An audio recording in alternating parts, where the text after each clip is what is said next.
turabahaye ikaze rero nyezina mu kiganiro cyacu. Ni kenshi cyane aho usanga dufise ingeso cyangwa dufise utuntu tumwe usanga tuza kugira ingaruka ku buzima bwacu bwo gutunganya amafaranga yacu, aho ugasanga izo ngeso ni gake cyane tuyumvira ko tunazifise, ni gake tuzitwararika ko ni mu gihe turiko turiyumvira ibibazo bituma bimwe bidagenda neza. Izo ngeso ntitwigera tunaziyumvira kuko usanga ari utugeso duto. Mbere na mbere usanga bamwe tuvuga ati je niko meze, ari ugasanga ukumeze biza kuafekta vy'ukuri iterambere ryawe, utunganya ibikorwa vyawe. Reka muri kino gihe nkuko nariko ndabibabwira ko tuza kwakira abatumire babiri, ni Madame Keti Ruhara hamwe na Edith Regis Irakoze. Baza kutubwira, umwe araza kutubwira izo ngeso vy'ukuri nizahe, uwundi aza kutubwira mbe arafise conscience, mbe aribuka yuko izo ngeso zifise nizahe, ni biki bimugora bituma rimwe na rimwe adashikana aho ashaka, aho ama perspective afise cyangwa ibyo yifuza mu bujyanye n'amafaranga atabishikako. Izo ngeso arazizi ko azifise, mbe agwana nazo gute? Ni muri kino kiganiro ngomba nakire abatumire bacu. Reka mere ibomfu bwanje nakire Keti Ruhara, kaze kandi mu kiganiro la première heure. Urakoze Brandi gusura kuntumira. Et surtout que mwari mwabitwemereye kuva mu ndwi heze, urumva. Merci kuba mushikanye ivyo mwiyemeje. Edith, urahawe kaze kandi. Urakoze cyane Brandi. Misi tukurondera twifuza ko ngwana natwe. C'est un réel plaisir kubakira no munsi. Merci pour l'accueil.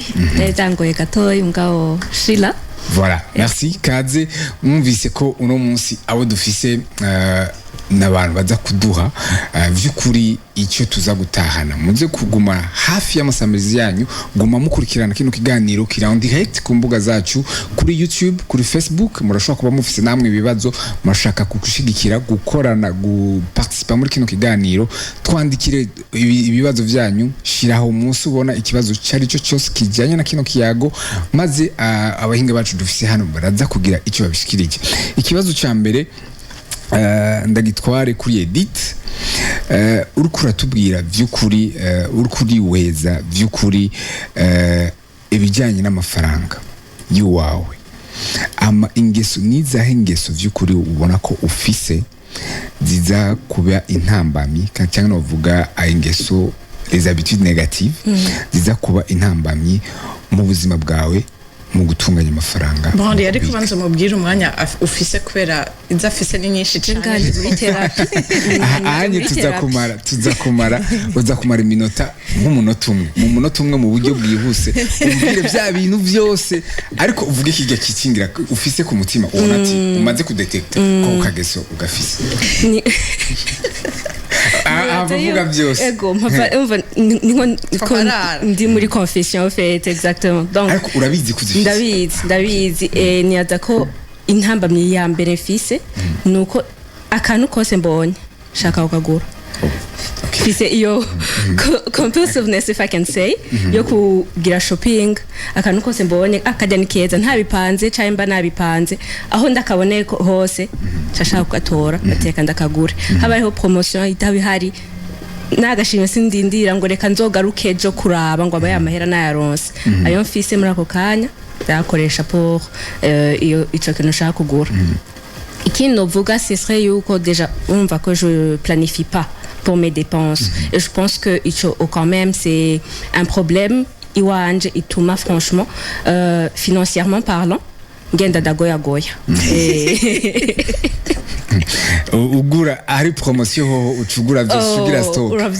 Uravyumva promotion uhonyene avec online shopping mu Burundi, umva promotion uyimenya kuri WhatsApp, nurinde urashika kuri shop uyimenya kuri WhatsApp ukabura mubwiye ati ebana ngira reservation ndahaca mvuye ku kazi mbikira. Donc kugura utiteguye ata planification, uko bibonye ni kugura uko nyene, ni kuvuga ko aho cyambe naho ni ko ufise amafaranga yo gushobora kugura uko bibonetse. Muko umva ay modo narahera kubera ubasimba. Icyo ni cyambere ndafise igituma ndagipreshije kuko ndashaka kubona inyishu Madame Keti aza kuduha hano. Mwumvise ama habitude nkaya ga Keti avuga ati jewe ndabigura uko ndabibonye. Kubgawe iyo habitude iri mu ngeso abantu bashobora kuba bafise batitwararika canke izo habitudes financières abantu bafise batiweze batibuka ko bafise zigaruka gute konona ubuzima bwabo bw'amafaranga. Okay. Nibaza ko ari ikibazo ciza co guherako. Burya habitude no kuvuga ikintu usanga twakoze inconsciemment. Par exemple, ngiye gufungura ku meza bateretseho umunyu, urashobora gusanga umuntu afise habitude nka jewe kubera ubona ugasanga wawushizemo inconsciemment fait. Donc ni habitude ni ikintu twakoze pendant trop longtemps gushika hamwe gicika une habitude. Rero no mu bintu bijanye n'ubutunzi cyangwa amafaranga hariho ayo ma habitude usanga dufise inconsciemment kujya dushira mu muntu. Ndaguhe nka exemple.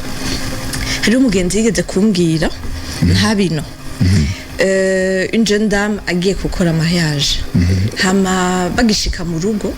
yamashwana n'umugabo wiwe amubwira ariko aribrosa katugara amazi. Umugabo en fait la jeune fille yakuze akorera abavyeyi bakorera entreprise equivalent ya Régie des eaux hariya et ntibariha rero amazi. Donc yakuze yibrosa atenze kugara amazi kuri ntayo bariha. C'était une habitude. Ubwo amaze kuja gukora mariage yaguma bishwana n'umugabo wiwe mu ntango début du mariage kuri umugabo niwe yariha amazi kandi arabona yuko amazi birakonsoma. Yarabona difference yagiye nimba yariha autant ku kwezi arabona ko atanguye kuba menshi. Akacaza arabwira umugore wiwe chérie nzurugarasha amazi uri kuri brose ude pa habimubwira buke shamwa agasheri mbwa mondano ugasanga baguma babipfobye. Mini kubera la jeune dame yakuze ari habitude ari kari brose atugara amazi. Rero nico kimwe n'ibi bijanye n'ubutunzi aho tuntu usanga dukora inconsciemment kubera twamye tubikora au fait ugasanga rero birafise un impact financier kuko kujya tuguma twibrose amazi ariko araseseka uteranije ayo mazi mbega n'indobo zingana gute tout sur un mois sur une année et sur toute une vie entière au fait. Nico gituma rero c'est important rimwe ko dusubira kuraba mbe n'izi habitude afise ibintu usanga vyaje inconsciemment nk'ibi vya Edith niko muhe mwanya muto. Ariko urumva ni kibazo amaze kubona ko afise. Alors iyo izo nk'uko kabaduhaye urumva ko ari dépense iba yiyongereye. Alors iyo comportement iyo itanguye kwirepeta ko repetitif igira impact ya ego ni bide navuze uteranije ayo mazi au fil du temps au fil des années ça coûte de l'argent. Et uravye équivalent ça coûte combien indobo y'amazi équivalent mu mahera angana gute cugwiza rero. Nimba wibrosa kabiri ku munsi ugasanga n'abana nuko nyene et ainsi de suite umuntu abona umengo none 30 secondes gusa ivyo n'ibindi kuri kuraba muri uwo mwanya gusa mugabo niko turaraba l'effet cumulatif. Donc nizo habitudes financières usanga dufise muri uwo mwanya ubona umengo n'utuntu duto 5,000 10,000 15,000 unomengo ni make ariko uciye uyateranya si make non plus. En fait il faut pas que tu négliges naho ubona umengo ni make sa mafaranga ari négligeable ubona amafaranga dukorera. Edith wumvise iyo ingene ayo habitude wowe nko kundwi dufasha akarorero duhereye kuri ako karorero k'umuntu yugurura kwibrose birashobora gutwara iminota 2 cyangwa iminota 3 bifanye n'umuntu. Wumvise umuntu ashobora kumara ako karorero kuko kundwi cyangwa ku munsi ushobora kudepansa ugerageje kuraba kundwi ukoresheje ako kamere kawe ubona ugerageza gukoresha amafaranga angana gute. Urabiharura uramaze gufata umwanya ukiyumvira ati jewe ku mukwezi cyangwa burindwi cyangwa burindwi zibiri ndashobora gukonsoma autant ntanavyiyumviriye. Urafata umwanya ukiyumvira ati ibintu ngenda ndagura cyangwa n'ibintu utigera unaniyumvira. Nukuri je sinkunda kwitera stress ku kintu c'amafaranga singira nibeshera. En fait ngenda kubibona ndose message muri bank nkabona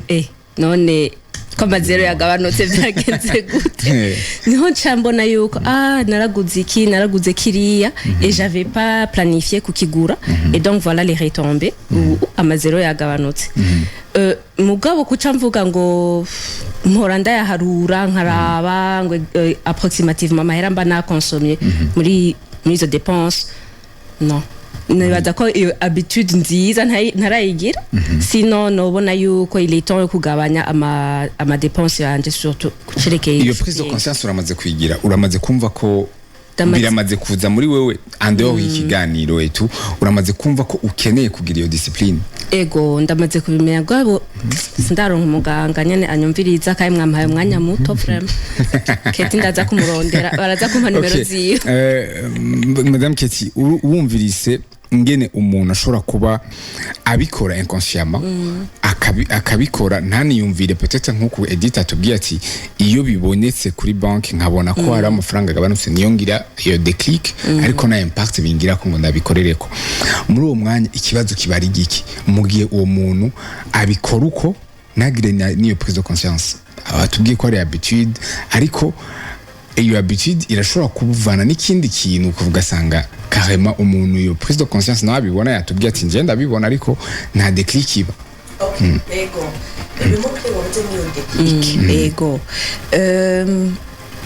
en fait umuntu ariyumvira fait exactement amahera yanje ajahe ainsi de suite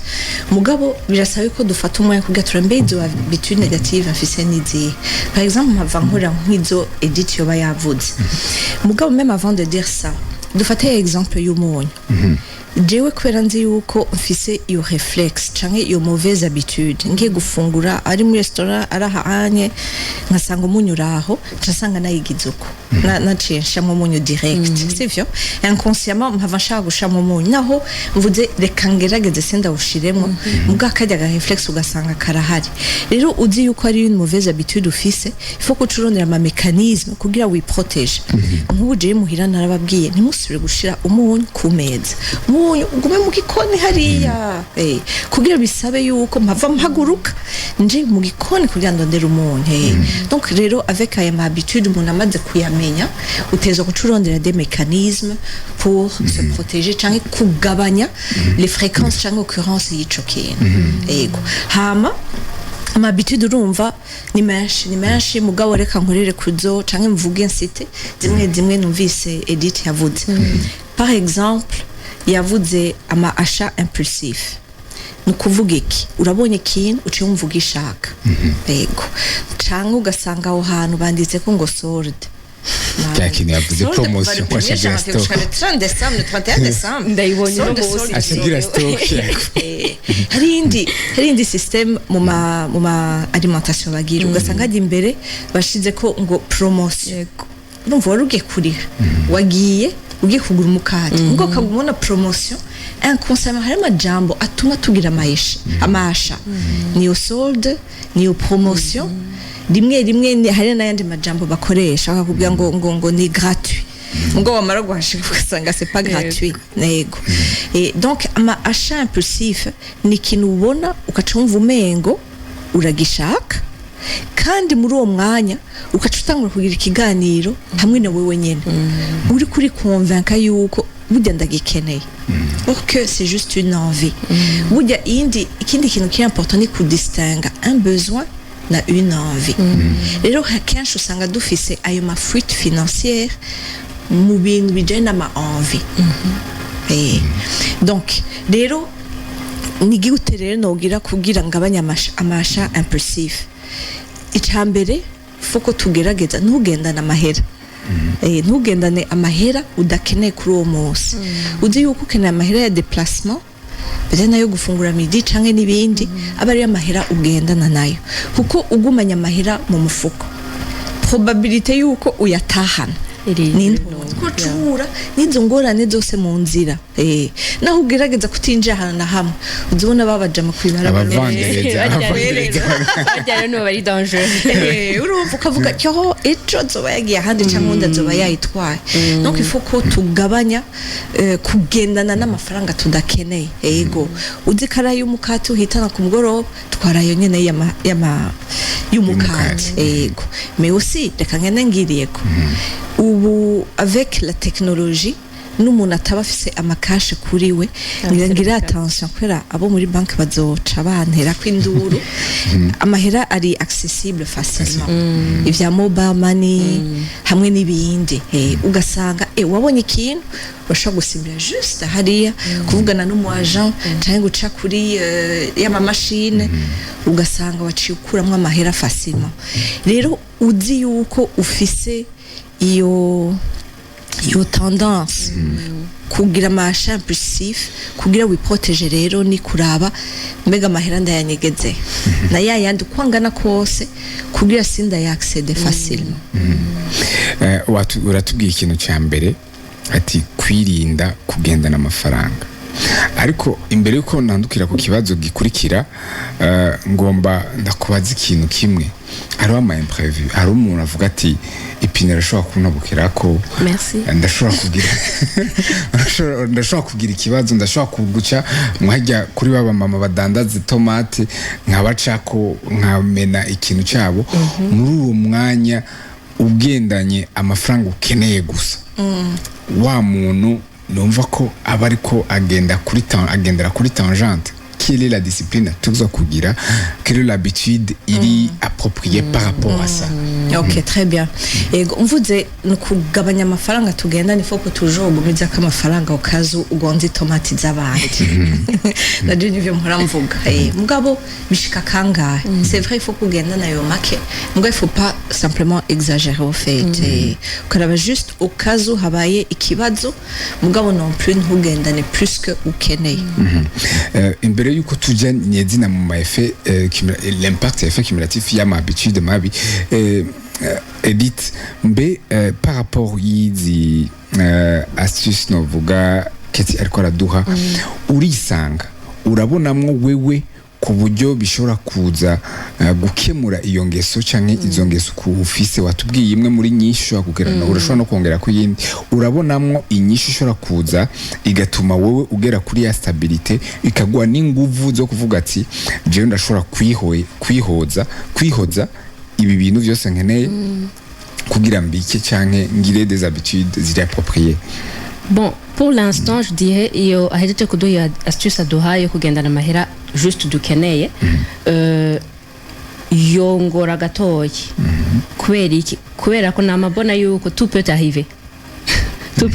ndashobora kuba ntondeye bus imvura ikagwa sinza gutelefona boss ngo urumva ngo bus ngo ntayihari ngo imvura yaguye iki je dois trouver un moyen kurondera un taxi et ntegerezwa kuba mfise amahera ya taxi sur moi donc kuca mvuga ngo kuca ngira mobile money muri ako gatondo iki unless boss wanje aca avuga ati reka nce ndakurungikira aho kwe je no chance ndagendana 10,000 ku mufuko gusa donc c'est un petit peu compliqué kuvuga kugendana juste le nécessaire kuko tout peut arriver et donc je ndaca muri yo angle que dois-je faire d'autre mis à part kugendana amahera juste nkeneye je vais directement avec la question que doit-elle faire d'autre? Ego birumvikana kandi urumva situation na contexte yumwe ça veut pas dire que c'est toujours évident kandi burya mu bintu bijanye n'amahera en fait il faut se trouver il faut kwimenya umuntu akaraba ukuntu yiproteje au fait nk'ivyo navuze nivyo jewe nkora kuko ncamura n'ingorane nyinshi apa n'ingorane za vrai amahera umengo abantu baraza office sanga umwose washabaza ati umengo baraza twagendanye rero kugira ni proteje cyangwa yayandi ego urashaka une petite marge mugabo ico nakubwira coco mbafise amayinite kugira ngo izi kibazo nshobore kuraba uwo mpaga mugabo iyo ni exemple imwe nko muri ka ya par exemple Edith canke n'abandi burya kenshi nituzi n'amafaranga yacu hema ahaje yabivuze kandi twese biradushikira surtout muri ibi bihe usanga ibintu vyaraduze umuntu ntakimetriza neza narivuze la fois passée umuntu arazi mu gifaransa avuga les gros postes cyangwa amafaranga amwe manini minerval loyer n'ibindi déplacement ariko twatundi duto je ndakunda kuvuga udufuite duto n'utwo nyene shaka ko tuvuga yaba bishoboka tutwite amazina udutange les détails bavyumva ati c'est ça les petites fuites muga amafuti yanje aratandukanye n'ayiwawe aratandukanye n'aya Edith rero umuntu ategerezwa kuraba mbega ndazidentifie gute je nakunda kuvuga système des enveloppes kuko ufise enveloppe ukavuga jewe ninjiza autant dukoreshe ya chiffre twakoresheje fois passé je ninjiza 1 million ngaca ndayarepartisa nko ma enveloppe loyer ainsi de suite c'est sûr hama à chaque fois rero nkeneye kugira dépense canke nzi ko na planifier une dépense ntora muri enveloppe ijanye navyo sivyo birashobora kumfasha kubona ahantu ndiko ndakoresha amahera kuko mu gatondo ndazi ko muri enveloppe nakurimwe amahera kuja muri salon de coiffure mugabo nkasanga ku mugoroba ndahuye n'impuzu nkaca mvuga reka ngura impuzu nzoja muri salon de coiffure ejo ugasanga avec le temps ya enveloppe yaheze canke ya enveloppe yo gufungura hanze dufate social enveloppe yaheze donc umwe wese ateza gutrouva un mécanisme kugira bimufashe kuidentifia ama fruit aujourd'hui hariyo n'ama application agupermeta umwanya wose usohoye amafaranga wishemo nka calculatrice nimba usohoye 8000 wandika 8000 ukacushamo category aha ni muri nilation aha ni ibi n'ibi bica biguhiga icapo ca amafaranga ukuntu yakoresheje uko kwezi n'akazi kenshi we n'umuntu uri muri alimentation uri mutono nk'utu avuga ujya mugoma mugabo biragufasha ufite gutrackinga kuraba utuntu ufite twanje n'utuntu kuko rero umaze kutwida habujya nushobora guhoma fruit utazi nahiri uteza kubanza kwirondera iyo rero c'est un mécanisme ushobora gukoresha kugira twidentifie izo fruit nyafuite umaze simaka vyose bikosore danku mugabo umaze kwimenya ukacuraba ukuntu wikingira ibintu ushobora gukora nimba ari wa munyu usha mu gikoni kugira wiprotege ofete kugira ube bigaragara byumvikana wowe igihe watangura iyo ngeso kwiga ati kugira iyo discipline niko novyita nijya wabonye nigiki cyahindutse mu kugira bumva ati byarakunze ni igiki cyahindutse mu buzima bwawe biragutuma ugira izo nguvu zo kubandanya okay mu kiganiro giheze narabivuze naho nikorera umuntu wese yikorera arihemba wose ariho umushahara ni retrouve ndi muri izo difficultés financières excusez-moi ni retrouve le 20 okay le 15 wa mushahara niha atankwiriye ntangura kuri système des enveloppes ariko maze kumenyera hari ibintu ucuhagarika kuko vyamaze kuja mu ma comportement canke ma habitude ari positive bivuga yuko bica bimfasha fait igituma nkunda no kuvyigisha biramfasha ku minimiza ama dépenses surtout no muri bibihe turimo fait kubera c'est pas toujours évident kwinjiza il faut yuko ngira attention ahama ko amafaranga asoke bukebuke nukuri c'est pas évident mugabo kenshi abantu nkuko mvuga baguma bimvira bijya binini sishobora kugabanya loyer sishobora kwimuka sishobora kugabanya transport n'est-ce pas mugabo uhereye natuye tuntu duto tubona umengo ni duto canke n'udufuite duto nta impact nini bifise utangwe gufata n'utwo ça fait un effet sur le long terme ni amafaranga ashobora gucanshira ku mpande kugira nzorihe minerval le trimestre ikurikira mugabo le souci canke défi tugira kenshi turaminimiza tujya dufaranga duto alors izo habitude ko umuntu azifise umuntu atarabona sur le long terme quel est l'impact? Ok. Imbere ko tuja sur le long terme d'impact, reka ndogwe nk'akarorero. Parfois, surtout tous les jeunes aussi, on a tendance yo kugira ama rendez-vous canke guhura n'abantu cane hanze. Que ce soit mu kabare, que ce soit muri restaurant, que ce soit muri café. Vyukuri. Bijya bintu biradukonsoma. Je nibaza ko ariho ahantu nk'uko ako kantu ugiye guhura n'umuntu ukabona umengo ndahicara umwanya muto café ni 10,000 donc utwo tuntu au fait tuntu umengo ni duto mugabo je kwera mvuga okay ndafise un objectif nca nipoza la question nibihe bintu mfise ko contrôle nshobora kugabanya par exemple hakungira rencontre canke rendez-vous n'umuntu hanze ndamubwira soit nsanga ku kazi canke soit nsanga imuhira yego encore une fois ubuntu 10 000 je ya 15 000 je woni 20 000 hama wa muntu aca afungura nawe utugira tendance yo gufungura kuko ntumuraba ariko arafungura donc ugasanga n'amahera agwira ofete donc tuzi yuko amafaranga menshi aja aussi no muri ayo masorti umuntu ashobora kuvuga niba na dépensa autant par mois que ma sortie reka basingire basina diviser par 2 ndabe mbega qu'est-ce que je peux faire d'autre iyo social igumi haba mbwa itadinze kubera mu ma restaurant mu ma café no mu ma bar kuko nukuri simake yego umbabarire nsubire gaho kuri icyo kibazo kuko hariho impamvu nyinshi abariko baratwumviriza ntibagume bibaza ati hari ikintu kibuze hari abavuga ati je njyayo pour les affaires hari abahura n'abandi kavuga ati sino mutumira mu biro ndamukeneye parfois ugasanga ni umukeneye cyangwa niwagukeneye uriko uratwumviriza ashobora kuvuga ati je suis obligé kujayo gatatu kabiri mu ndwi ubona wo mubwira iki papo muri ari obligé kujayo kugira yo ma rencontre ma sortie ari forme sociale ko sanga fatanya n'akazi comment elle doit gérer ses finances par rapport à iyo situation. Okay, nachinsora calculatrice uganisho ico kibazo.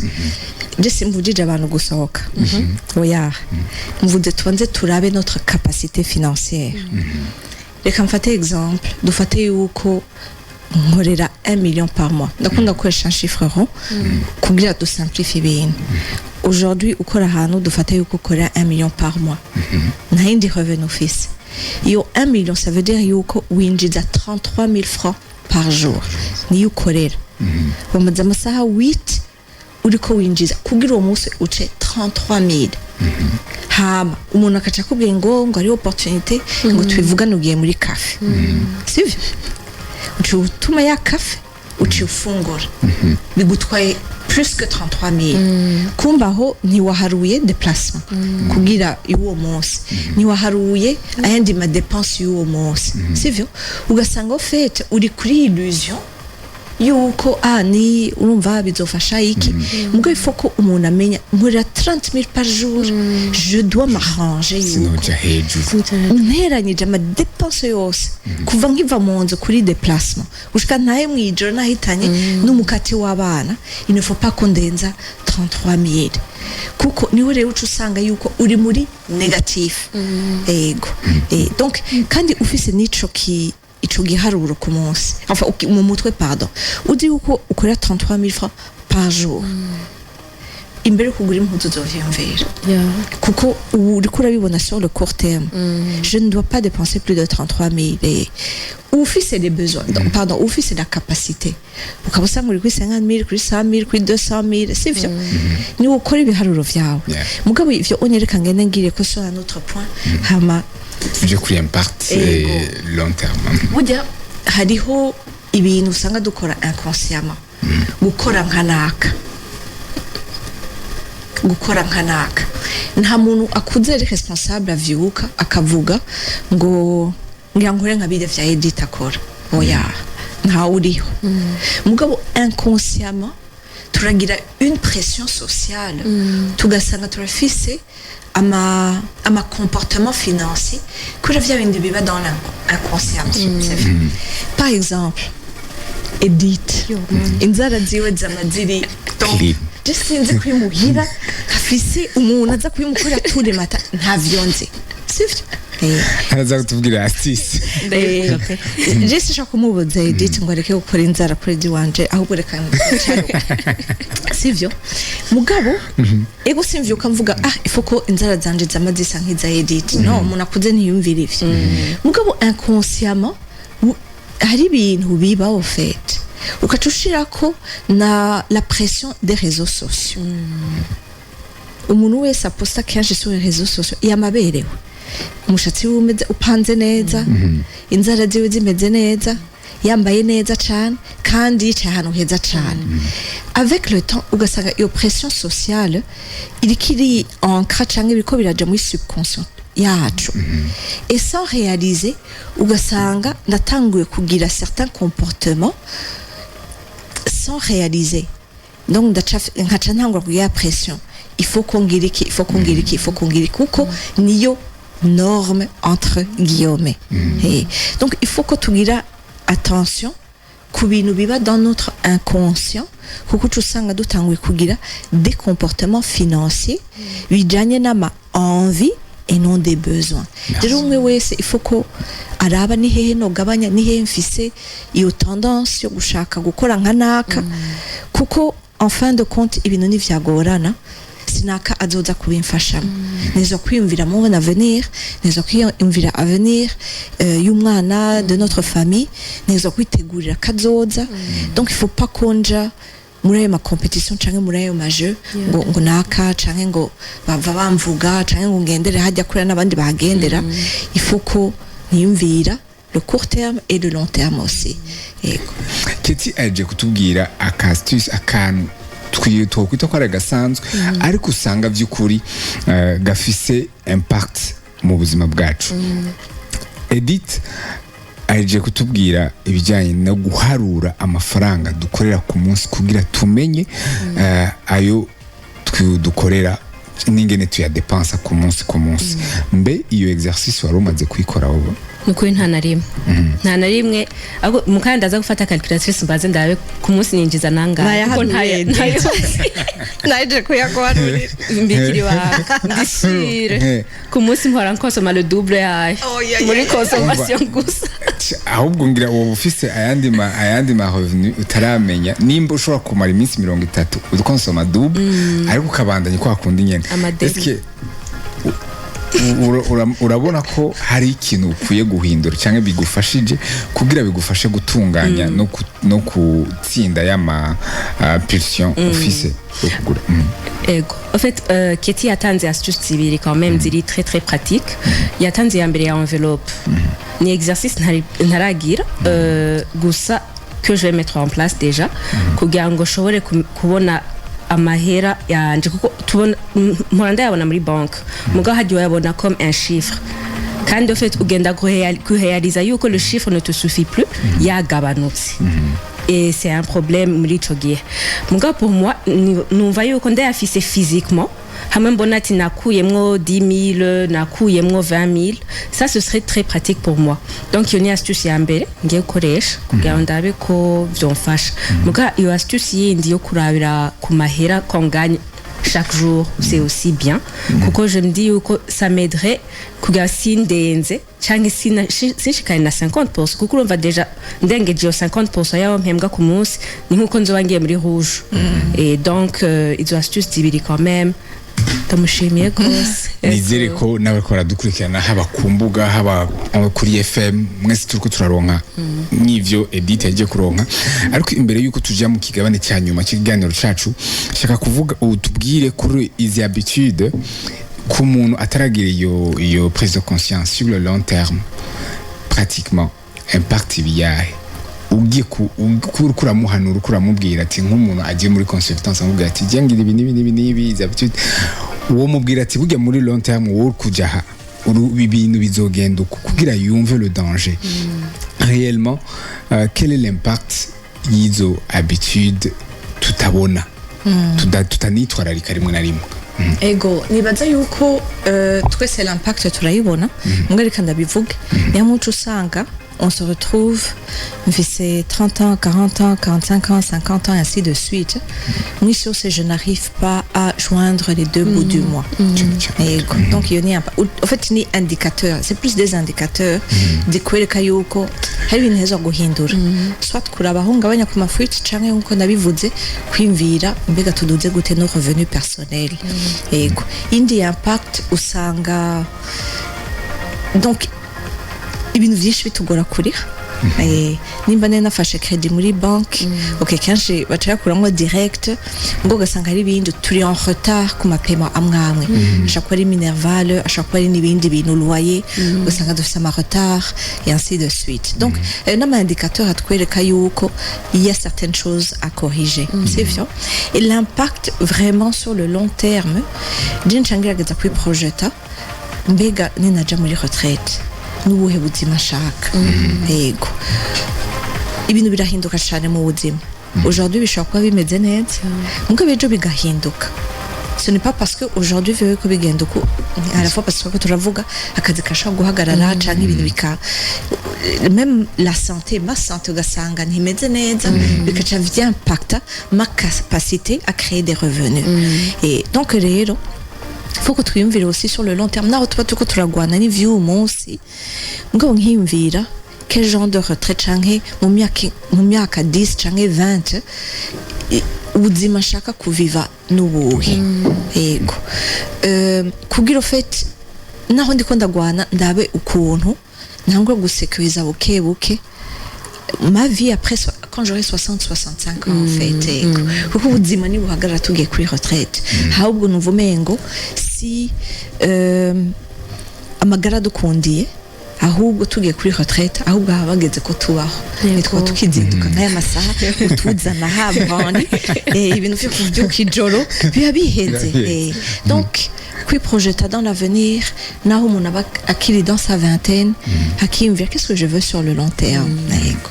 merci beaucoup aha rero tugomba tujye rero muri pratique mpereye kuri Edith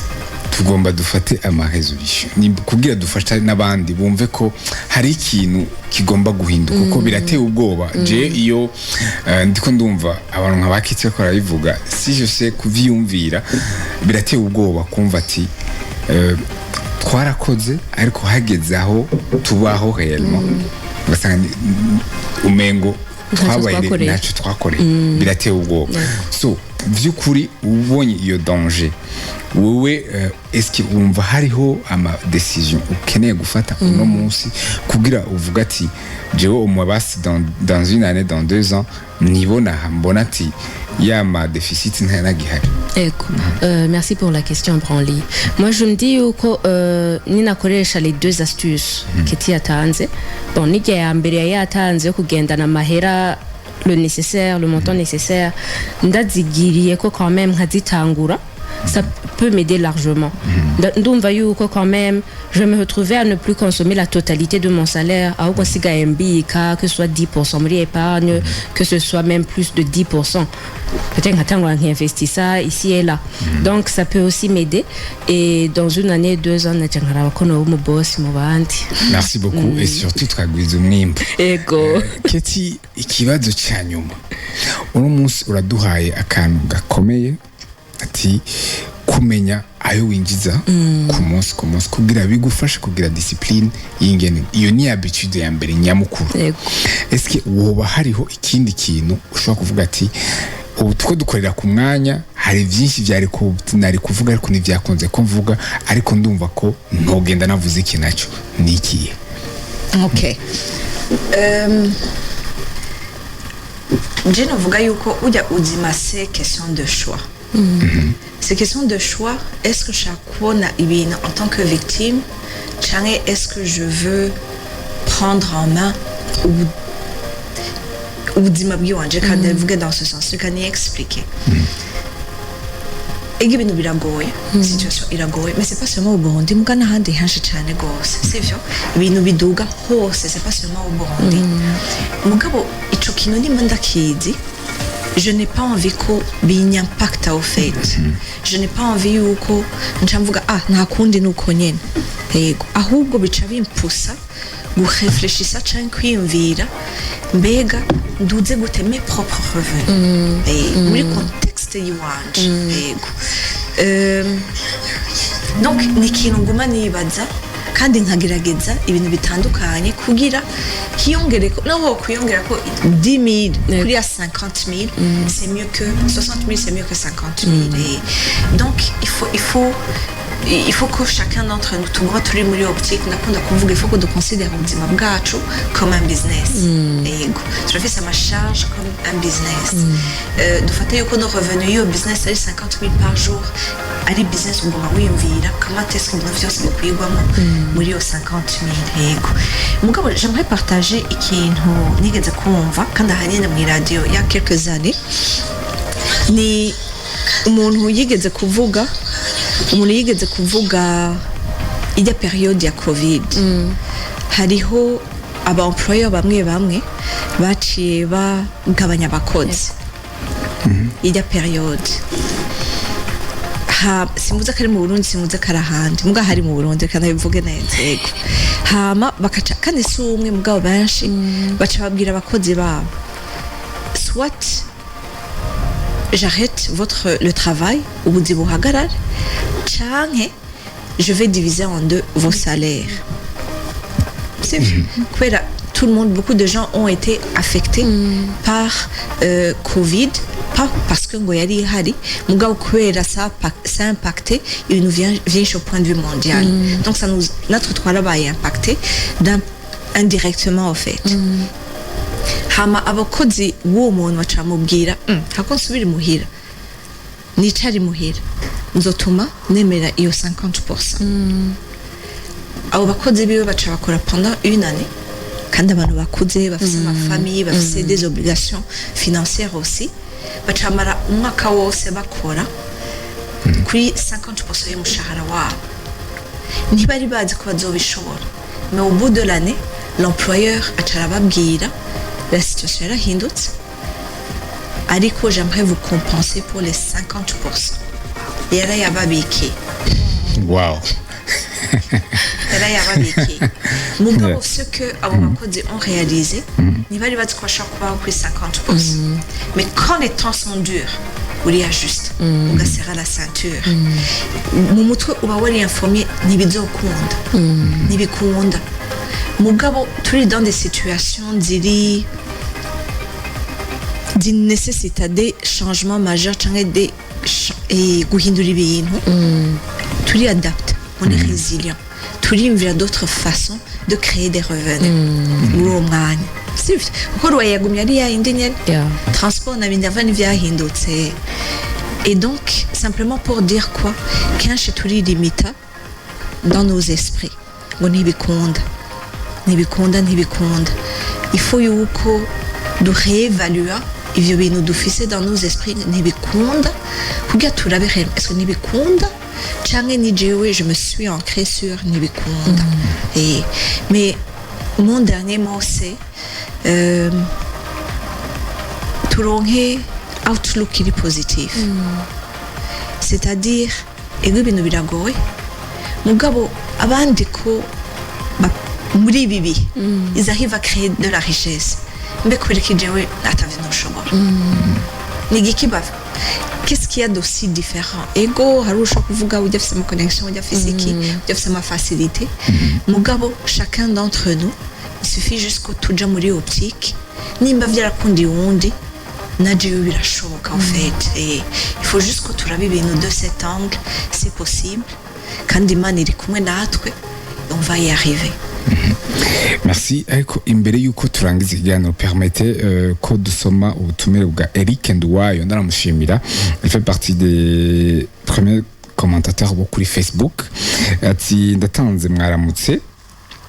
Ku kiyago burya abantu ikintu tutaramenya gutahura twama twibaza ko ibintu dukonsoma amahera ko ari bijya binini ko ari ivyo bikonsoma ariko tujya tubona ko ataco butwaye nibwo usanga bukonsoma ndetse bukasumbya na biriya binini cyane nko kubona akantu kagereranye kose ugaca ukifuza kukagura bitari bikenewe. Ego, merci beaucoup Eric Nduwayo. Komeza ushikiriza ukurikirana ikiganiro la première ni misi yose ushikiriza n'ibibazo cyangwa nimba ufise akakubakiye urashobora kutwandikira ukunyene wabikoze no munsi tukabandanya dusangira kino kiyago. Reka ndabashimire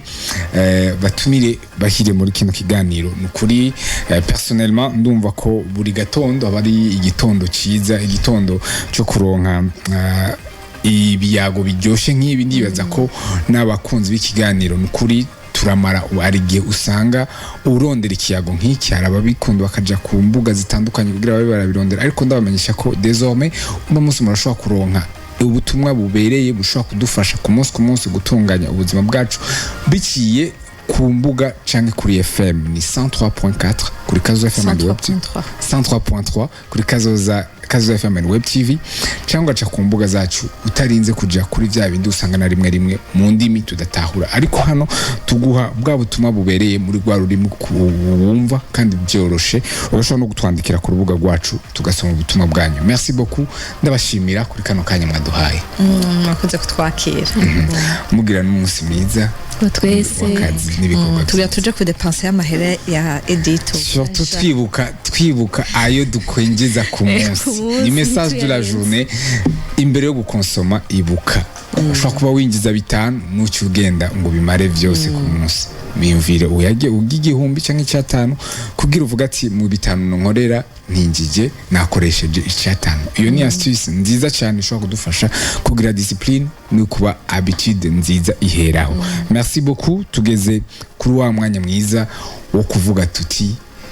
tubasezerere tuvugane ubundi munsi ni umunsi wejo,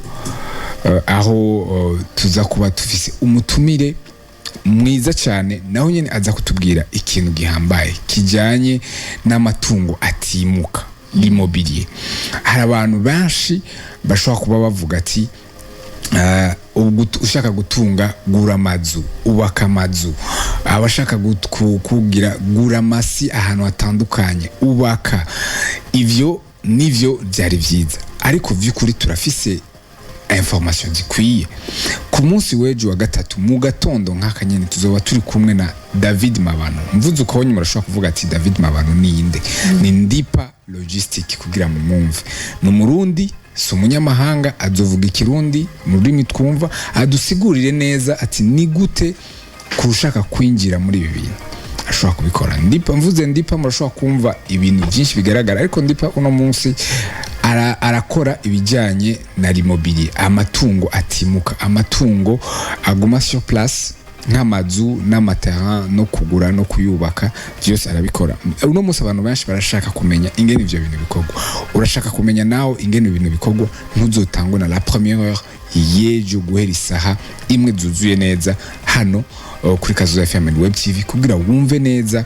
we ingene abigenza, ama ange arimwo nayahe, gute ushobora kubikora neza, gute ushobora kwirinda ingorane iyo ukibitangura, cyangwa iyo uhuye n'umuntu abikora nibihe bibazo ushobora kumubaza. Turi mu gisagara ca Bujumbura aho bakubwira ati ni haba ubishaka haba ubishoboye, no kubishobora bisaba information zikwiye. Merci beaucoup, dusubire duhure ejo muri cyo kiganiro tuzoba turi kumwe hano nyene kuri Kazoza FM and Web TV mu kiganiro la première heure. Je Branlin Zihindura ndabifuriza iterambere muri byose. Murakoze. Kazoza FM, be your own boss.